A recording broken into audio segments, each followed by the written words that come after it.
Hey everyone, how's it going? Welcome back to the Infatuasian podcast. Got a fun show for you today. We're going to be talking with professional poker player Xuan Liu.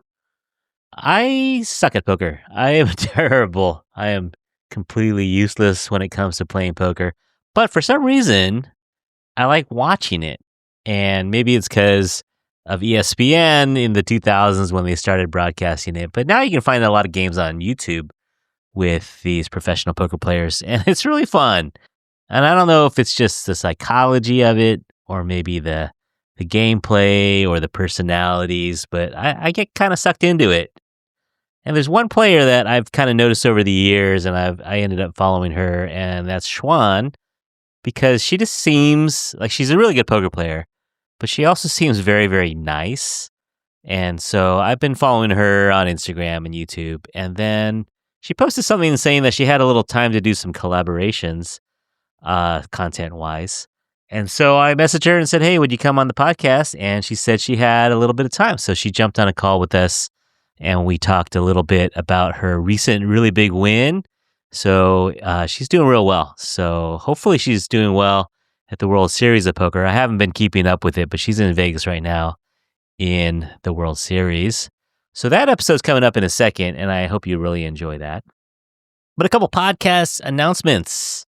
So we've been super busy. So summertime is weird for me because I don't work every day. And so I have a lot of time for the podcast. So I've been recording like crazy. But that means I've been too busy to do editing. So that's why these episodes are coming out like on Thursdays and Fridays.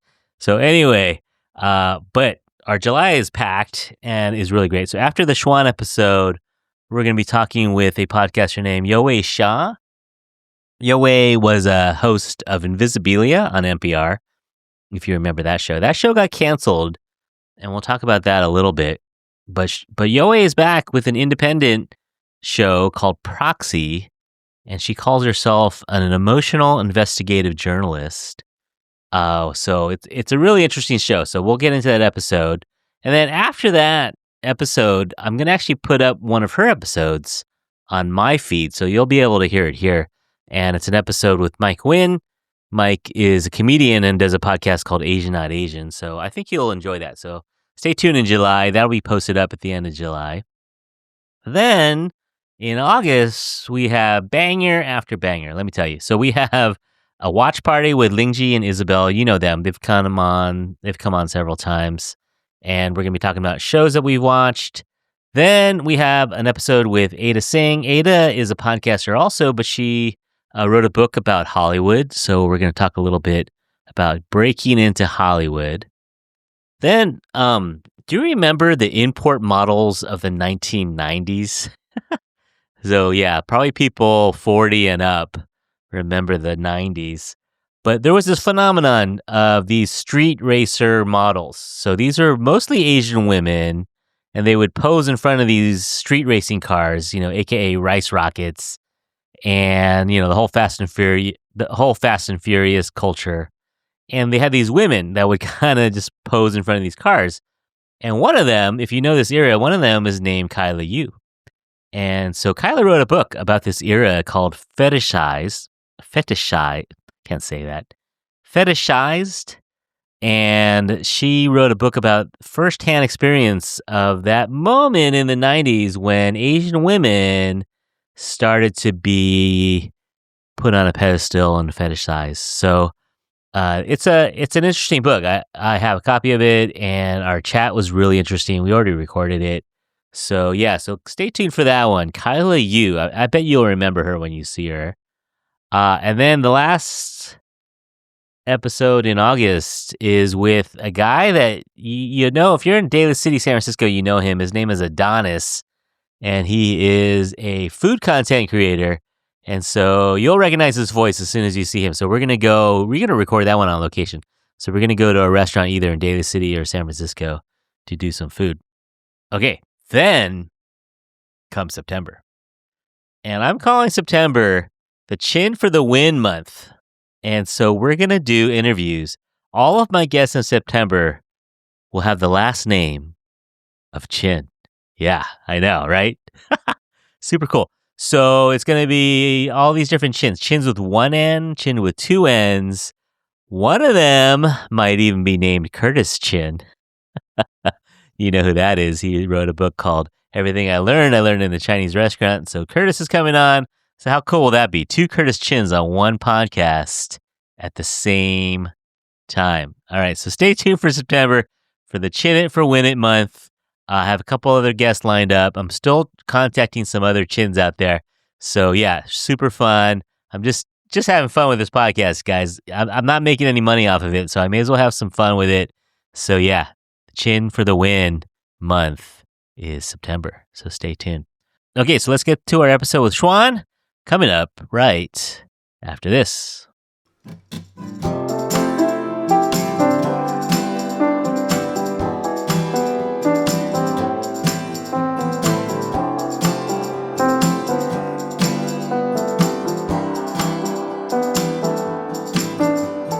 Xuan Liu is a Canadian professional poker player. She's in the top 15 in women with over 3 million in live tournament winnings. She is fresh off a historic win in Montenegro as the first woman to ever win the Triton poker title. You can see her playing at the Lodge or over at Hustler Casino Live and elsewhere. Hello and welcome to the show, Xuan Liu. Hi, Curtis. So flattered to be here. Oh yeah, I saw you put up a little thing on your Instagram. I think that you were doing a little few events here and there, and that you had a little time to do stuff. So I'm glad we can slide in here. I know your schedule's super busy. I'm a little all over the place, that's for sure. Where are you calling in from? I am here in Las Vegas right now for the World Series of Poker. Summertime. That's the season of tournaments. Exactly, yeah. Are you in Vegas for a good 2 months, or how long are you in Vegas for? I'm in Vegas for a big chunk out of the year. I split my time between here and Toronto, Canada. Can we dig into your roots a little bit? Yeah, that's what I'm here for. Yeah, actually, you can find out more about your poker stuff, but your roots is a little harder to find. So, where were you born and raised? I was born in Tianjin, China. I immigrated to Canada when I was 5 years old. But Mandarin was my first language, and I grew up as a fob in Toronto. Now, if we flash back to like an 11-year-old Xuan, 10-year-old Xuan, would there be any hint that you'd be a professional poker player? Were you good at games, good at math? What were you good at as a kid? Yeah, I would say I was average at math, but average for an Asian. But obviously, I was very advanced for the Western curriculum. Mm-hmm. I did enjoy playing games growing up. Like I saw my grandma playing mahjong in the courtyard, when I was young. I played, chess and Go and all sorts of strategy games, and I loved playing in sports, and that's what really brought me joy. So I've had that competitive nature in me since day one, I would say. What do you think is like when I think about poker? I don't play poker because I'm terrible at. I don't have a poker face at all. Like I would giggle. I give away my hand immediately. What do you think are like maybe the top few things that you need to be a good poker player, personality wise, and also in terms of like mental abilities? Yeah, aside from like the basic skill set that really, anybody can really learn the rules, but they say it's an easy game to learn, but it takes a lifetime to master, like many other things. But obviously you need good fundamental grasp of critical thinking and logic. You also need math and psychology, I would say, like come in equal parts. Maybe like you can kind of get away with only the math or like only the psychology, but the best players almost always have a good mix of both. And the third is just mastery of oneself. You have to know when you're playing well, when you're not, when you should stop, when you should, keep playing, all that stuff. You're not really gonna be able to learn. You can learn how to like manage it in a book, but like the book's not gonna tell you exactly when to quit and when to double down. Yeah, no, that's the part that I lack in the mastery of myself. I think my heart rate. You'd be able to see my heart rate go up visibly. Like my face would be red, my chest would be pumping. It's a different world. I watch a lot, but I don't play at all. But I think it's a different type of person who's really good at it. So when you're super tired, like I know sometimes you do some of these late night, well, technically early morning sessions. When you're super tired, maybe you've had a little too much to drink, or maybe you've had some bad things happen in the night as the night went on. What do you rely on most? Like, are you at that point just going purely on instincts and numbers, or what do you do when you're really tired? Honestly, you try to do the best you can. Sometimes, you need caffeine, of course.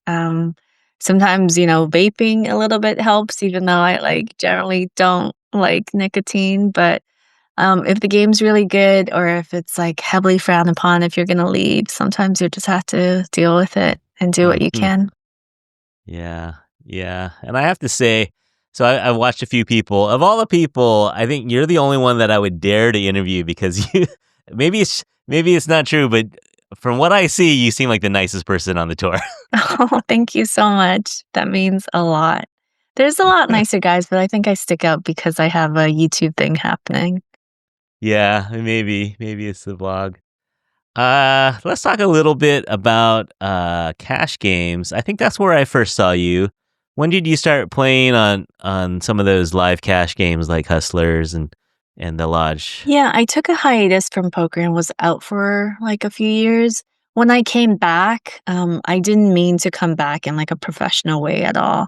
And but I was invited to these, good games because I wasn't a professional anymore.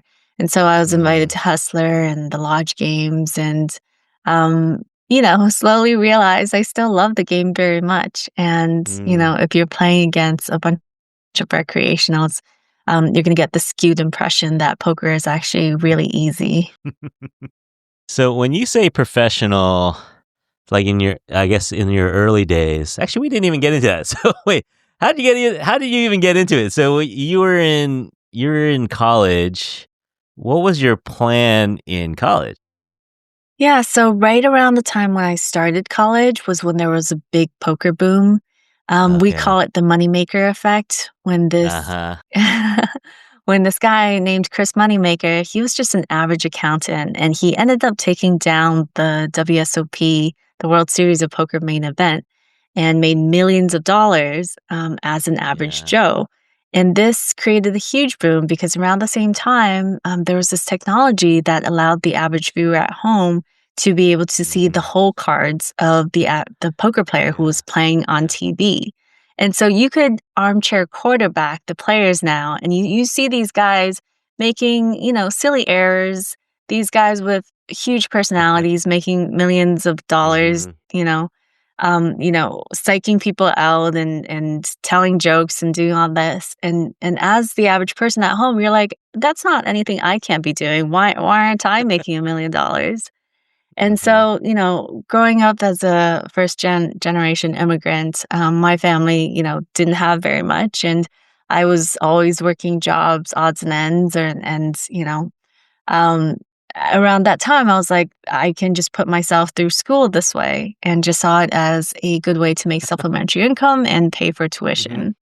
Mhm. And I also loved the game very much, but it was mostly about sustenance to start. Yeah.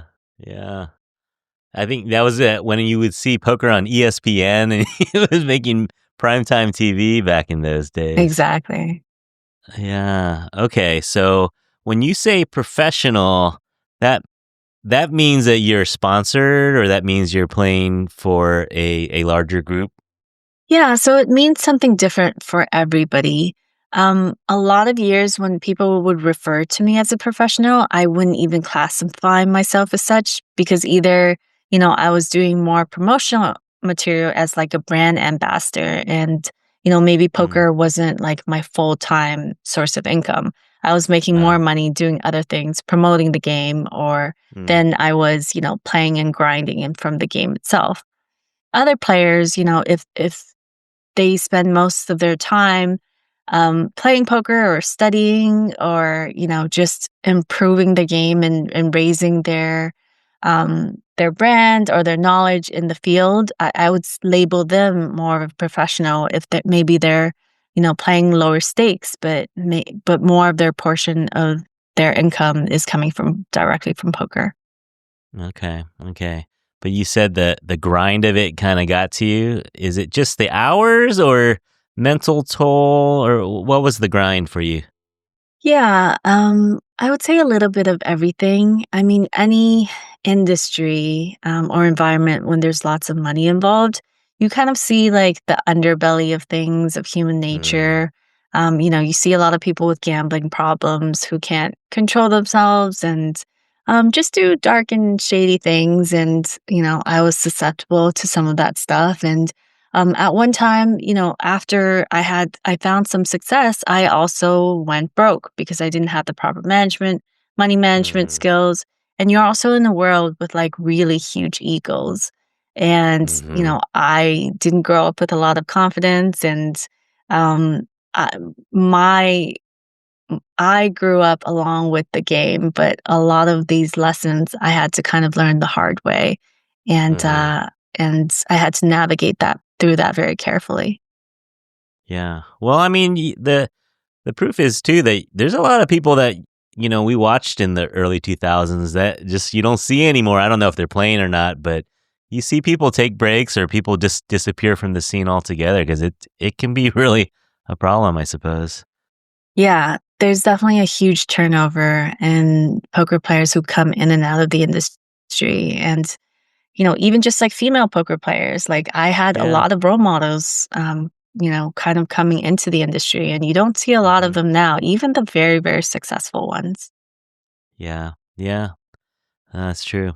So, all right. So we're going to slide over to cash game. So you said you took a little break from mostly tournaments. What you were doing in the first part of your career was mostly tournaments, or were you doing cash games back then I too? was doing a bit of everything. In order to travel to play the big tournaments and find a lot of success, I had to first have really good records and results online. So Uh, when I was in college, online is the best way to hone your skills and get a lot of reps in. You can be playing on the side while you're in between classes or even during classes sometimes. So I have experience with both. okay, okay. Does it like just on a I'm a total normal Joe, right? Day job and everything. So when I see some of these buy-ins and some of these bets, does it phase you at all? Like you're looking at some of these bets and in the pot there's like I don't know, $55,000 or anything. Do you ever think, gosh, that's a Tesla or that, that's a big chunk of change in there? Or do you have to kind of get in the mentality of like, okay, I just have to stay within my game and not count dollars at that point? Yeah, definitely more the latter. To become a successful player, you really have to separate your emotions from quantifying things at the table and like deducing it to like purchase power for sure. It's all just Yeah. points on the scoreboard. Okay. You Okay. have to be willing to go broke, push those minor edges, or, if your opponents can sense that you're playing scared and that you care a lot about the Mm. money, you're definitely going to be exploited. Yeah, I guess that's part of the ebb and flow that we don't always see because they don't show the complete stream sometimes. But yeah, sometimes if you lose a big hand early, do you get a little psyched out and you have to really kind of pep yourself up a little bit in the next couple hands to earn it back, or how do you deal with big losses in one sitting? Yeah, it really just depends on the game. In some games, I'm very confident, playing loose and splashy early on because I know I'm always going to have an opportunity to get it back. Uh, In other environments, it might not be that way, and you might, sort of become more tilted than you should because you're like, why did I pay off these nits? Now they're just going to sit uh-huh. on that money.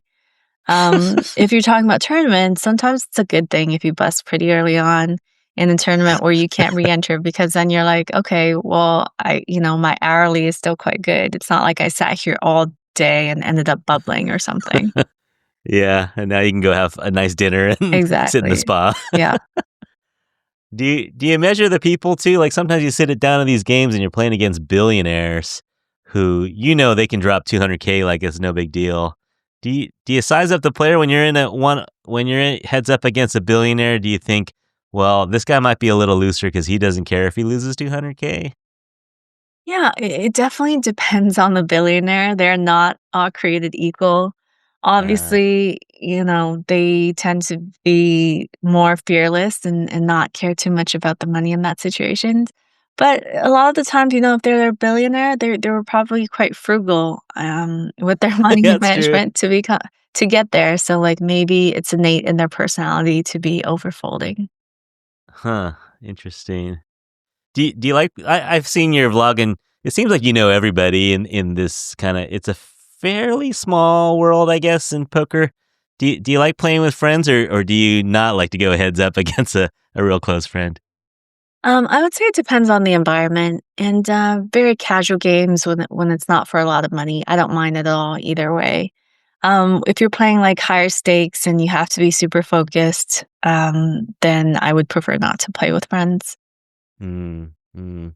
Do you have to block out like bad beats from before? Like if you lost something big to someone and you're in it again with this person again the same night, do you have to block that out and just play the hand at that moment and forget about the past? Or Absolutely. I think I take a lot of pride in my ability to stay focused on the hand at large and not worry too much about the past or even the future, what's going to happen.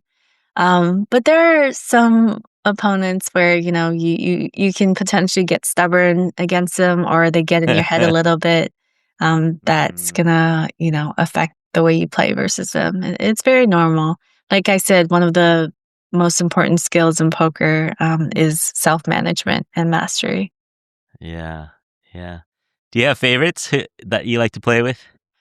Um, I mean, I love playing against Jennifer Tilly. She just has incredible table presence, and obviously, she's Uh-huh. a international icon who's so much beyond, so much bigger than poker. I also like playing against Jungle Man, even though he's up a ton on me. I'm not sure if you saw the recent viral hand we played, I but just did, yeah.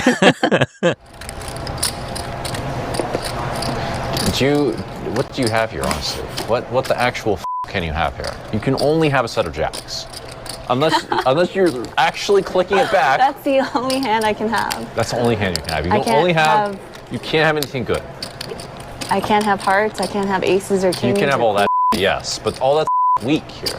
Because all that there's- stuff is weak. Yeah, like I could have 9-7 Only suited. jacks beats you here. I've got all these nut combos. I could have pocket twos. Like who knows what the I have? I could have 9-2 suited. You're gonna 3-bet min raise me with pocket twos. Yes. What do you do? Like, what do you do when someone calls out your exact hand at a critical moment? And what do you do in that point? Like, I think you kind of laughed it off, but at the same way, you're kind of like, I could see it in your eyes that you were kind of. I mean, we can see everyone's cards. What do you do when someone calls out your exact hand? yeah, to the naked observer, it might seem like he has really good hand reading skills, but if you actually saw what he had, he's Yeah. obviously trying to psych me out and get me to put more Hmm. money in the chips by, being like, "Oh, you can only put," like basically prodding me to Yeah. entice me to put more bets in by, seeing if I had the second nuts. Yeah. I mean, it's all in good fun. It's very Yeah. rare that happens, but obviously it makes for great TV. Yeah, and I suppose you could overthink it too. You get like, okay, well, is he laughing because he's beat, or is he laughing because he has you beat? Exactly. What do you like better? Do you like bluffing, getting a bluff through, or getting lucky on the river? What makes you the happiest when you're playing a I big always hand? say it's better to be lucky than good. I will always be glad to, hit my one or two outers any day. Having Yeah. said that, I mean, bluffing is really stressful, even for myself, and I'm, fairly used to it, especially when the Uh, stakes are very high. It's definitely mhm. a very good feeling. Mhm. 7 on the river. Xuan is thinking about something. She feels, I guess, that Doyle's check on the turn was sincere. She's betting 50,000. Wow. I would assume she feels Doyle might have ace king. She doesn't want to be beaten by ace king. She's representing a 10. Doyle might also have a jack with a bad kicker and not call. which is what he has. That was a brilliant play. Chuan suspects something. God, it feels like a ball. That was the only card in the world that I wouldn't play. You know, you did something pretty cool in 2023, and I followed you along on it a little bit. It was the what was there a name for it? The All Province, All Territory Canada Challenge. What was the actual name of that? Yeah, so I sought out a challenge to become the first person to play poker in every single province and territory in Canada, and the clincher was that I had to do it on a limited bankroll. So I started with $1,000 live and $1,000 online, and all of my expenses, my flights, my hotels, my food, had to come out of that bankroll. And even though it was just a challenge for me, like you have to realize a lot of up and coming poker players, this is like their reality. Yeah. Maybe they don't have to go to every province, but they're literally living session to session to see if they can pay their rent and their bills. So I wanted to see how well I would fare in that environment again, since it's been quite a while since I've had that kind of desperation. Yeah, it's fun. I mean, you had to get a little creative and stay on a friend's sofa or get them, or they bought you dinner in certain places along the way. And I think you said there was a bunch of places that you'd never been to before. Oh, yeah. The majority of the provinces in Canada I've never been to. Like, I'm basically from like the New York equivalent of Canada, right? Like, if you're a New Yorker, sure, maybe you might go to California or like Florida or something, Right. but you're not going to Delaware or like Iowa. North Dakota very often. Exactly. Yeah. So that's pretty cool for you to see your country in a new way. Yeah. And I think at the end of it, we don't want to give it away, but at the end of it, I think you said it's one of the more satisfying things you've ever done, and it wasn't about the money, clearly. It was just accomplishing something. Was that something that you needed at that point, you think, in your poker career? Absolutely. At that time, I was away from poker and then I came back into poker. But like, when you're running poorly, you always have like a little doubt, like, oh, am I in the right industry? Is what I'm doing contributing something positive to society? Yeah. And so this was kind of my way of like reinvigorating my love for the game again. And, seeing the country that like raised me and my family and gave us a better life was important to me. And also at the time I was starting off doing the content thing and it was a way for me to like hone my skills at vlogging and being on my own and talking to the camera. So it hit a bunch of birds at one time. Yeah, no, it was fun to watch. So people can go watch that on your YouTube channel. There's lots of good stuff in there. Lots of inside poker. Like, I think, when we watch it, we don't see the inside stuff. So you really open that up for us. So thanks for doing that. Is the inside stuff interesting for the average viewer? I think so. I do. Because you're real honest about it. You have good days, you have bad days.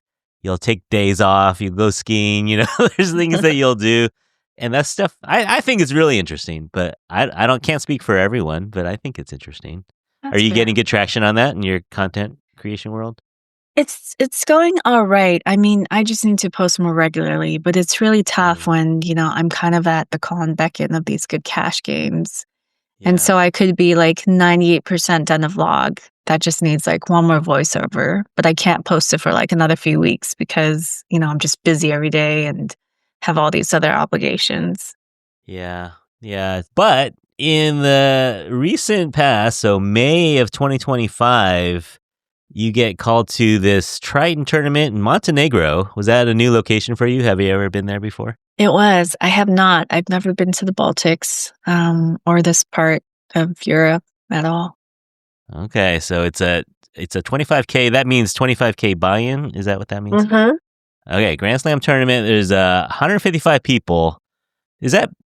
That's medium size or?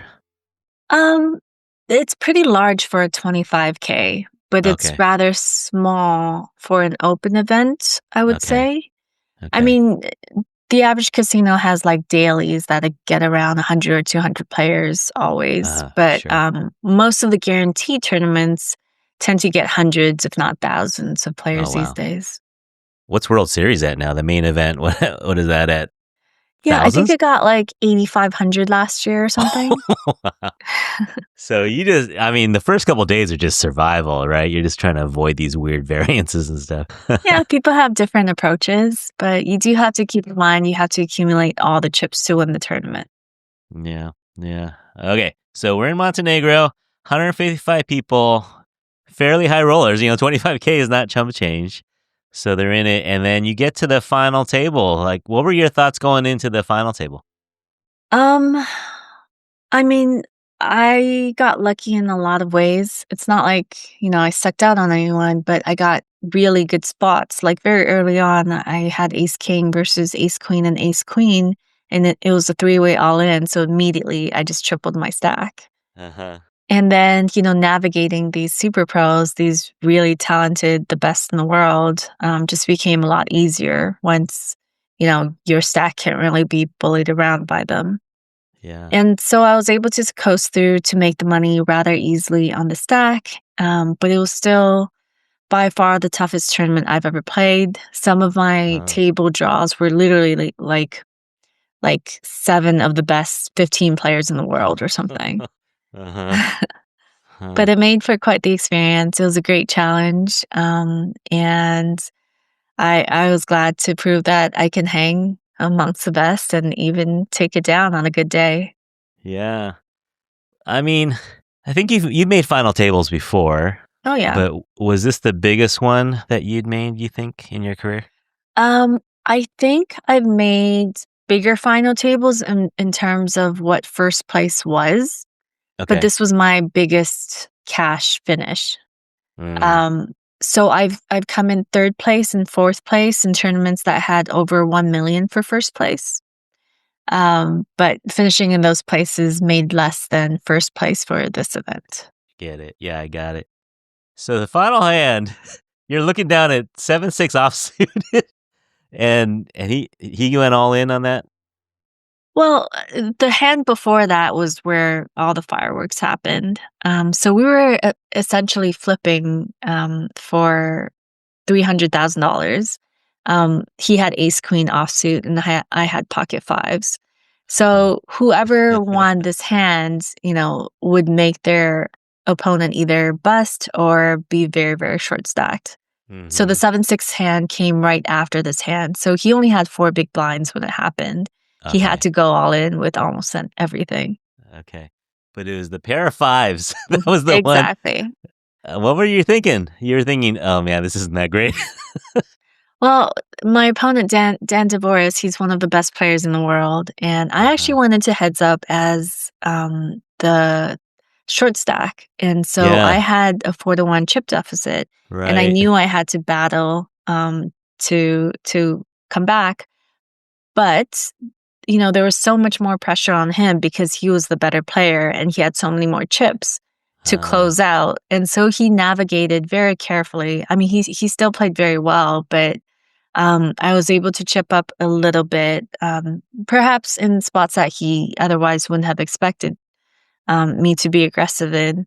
And then, this was the big flip for it all. So all I had to do was, get to sort of even in chips with him. And then I'm very happy to gamble with him for the rest because I understood I just didn't really have a skill edge in that match.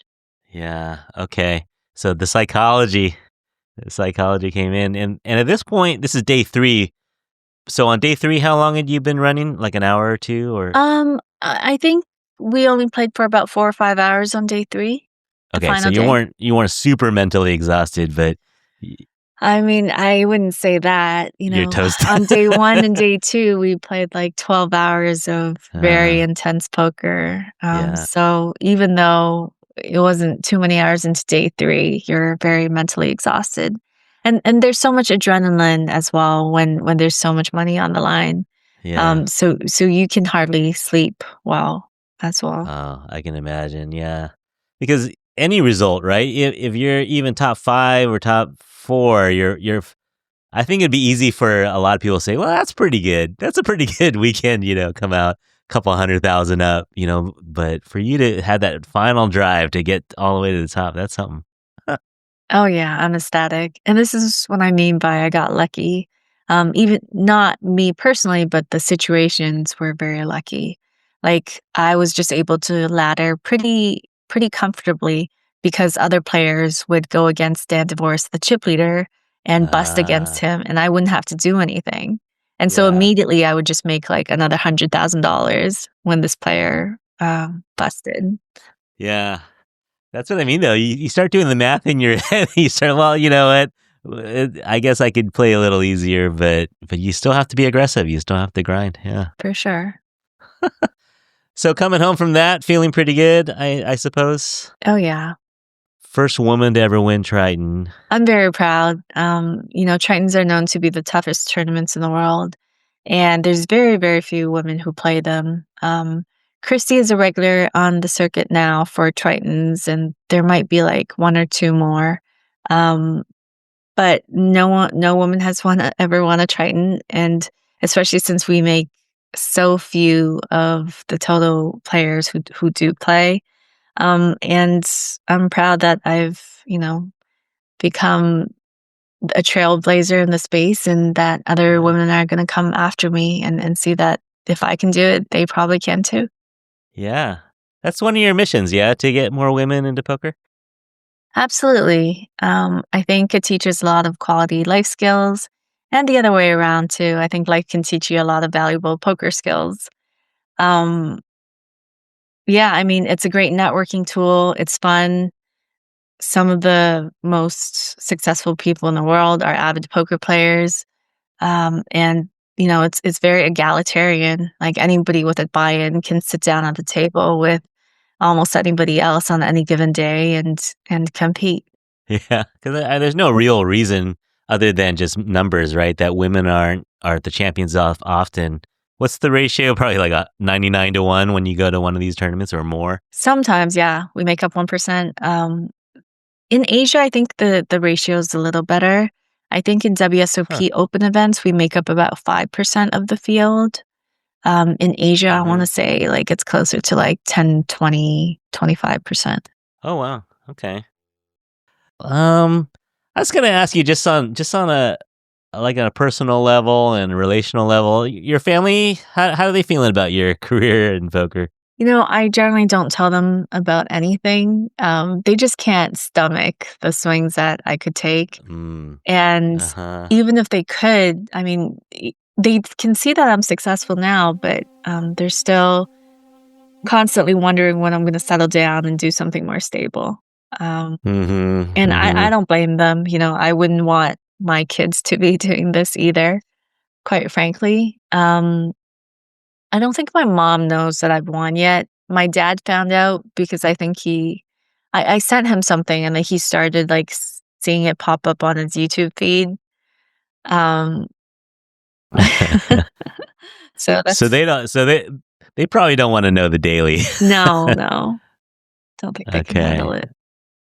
All right, and then just on a personal finance level, how does a poker player, like, you have a big win one day and a big loss, and do you have to have kind of a mental threshold where you say, okay, well, if I get below this amount in my savings account, I gotta stop, or how do you manage like on an annual basis, like just survival and mortgage and food and stuff like that? Yeah, I mean, it's best to keep everything separate, of course, your bankroll from your life expenses. On top of that, I'm very lucky because I'm always able to sell action when I get into good games. And so if, my confidence is shot, or if I'm going through a dry spell, I'll just sell more action and make my friends more money. Okay. That's one way to do it.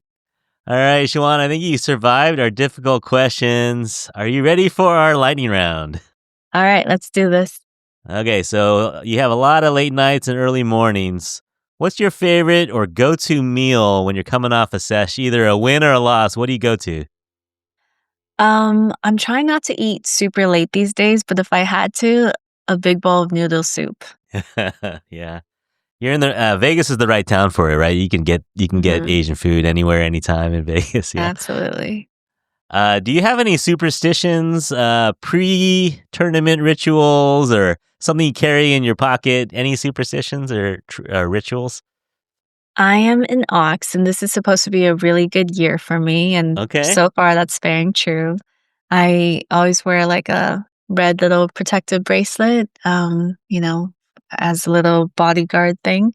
Uh-huh. And I'm not super superstitious, but these kind of things are just free rolling, and it's fun. I have like a little card protector my best friend got me. It's Luna from Sailor Moon.